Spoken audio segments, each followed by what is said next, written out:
So assignment 6.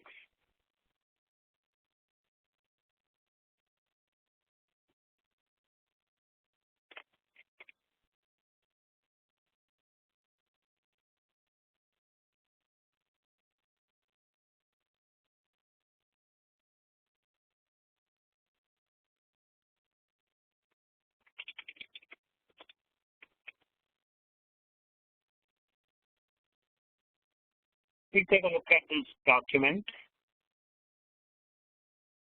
So the first one, the first program that I'm asking you to focus on is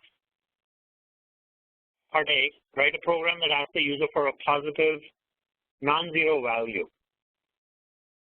The program should then loop through to get the sum of all integers from 1 to the number entered. I think I've given you a lot of good examples that you can pretty much use as a guide for completing it, right? First program is really easy, I think. So if I enter a value like 50, then you have to loop through and basically add 1 to 2, take the result, add 3, take the result, and keep doing that until you hit 50. So if I had entered 3, what would the program print out for simple math? If I enter 3, what will the program print out? 6. If I enter 5, it will print out 15, right? So you can probably do part A in fast today. Then I want you guys to write a program that asks the user to enter today's sales for 5 stores.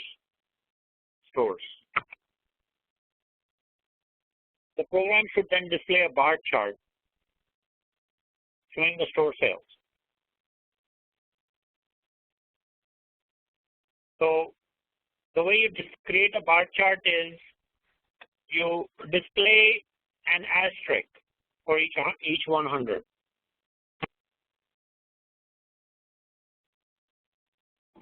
So we prompt the user for these 5 values, 1, 2, 3, 4, 5, and the user can enter 1,000 or whatever.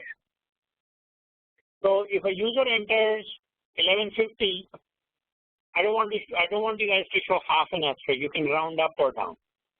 It's kind of hard to print half asterisks, you know, at least at this level. Unless you get into pixel-driven programming, which eventually you can deal with, but today, let's forget about that. So you add you add full asterisk. So for 1,000, I get 10.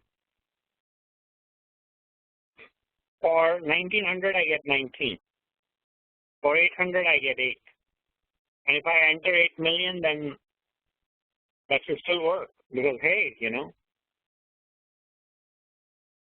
I could have a very busy McDonald's, and your program should still work.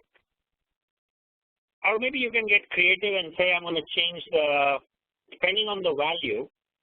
Actually, that'll be a good extra credit, right?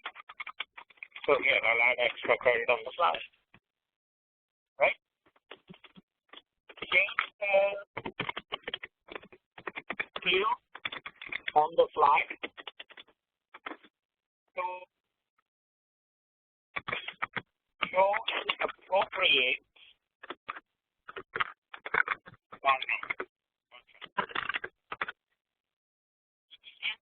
million, then you change the scale. Instead of dealing with 1 asterisk for every $100, you give me an asterisk for maybe every 10,000, right? Change the scale on the fly. Let's see how many of you can do that. And there is extra credit, so I'll put 2 points for that.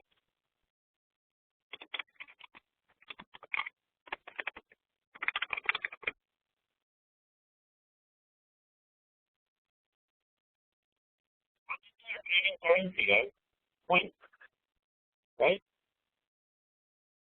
Dollar and cents is only fiction.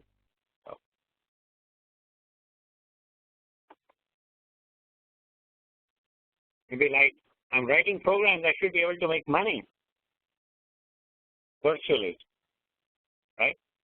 One day when you get really good with programming, then God bless you all, go and make hundreds of thousands of dollars. So you can have many asterisks or many stars for yourself.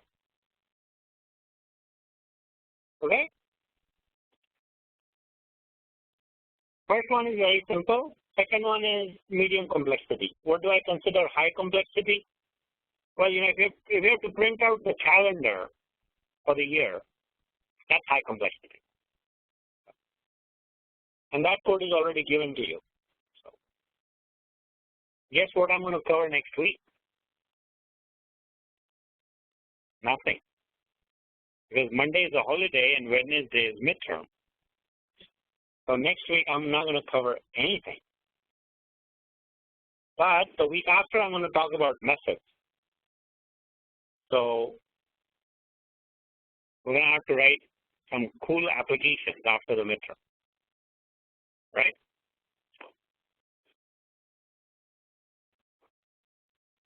I said that? No. Let's talk about the midterm. Let me stop the recording.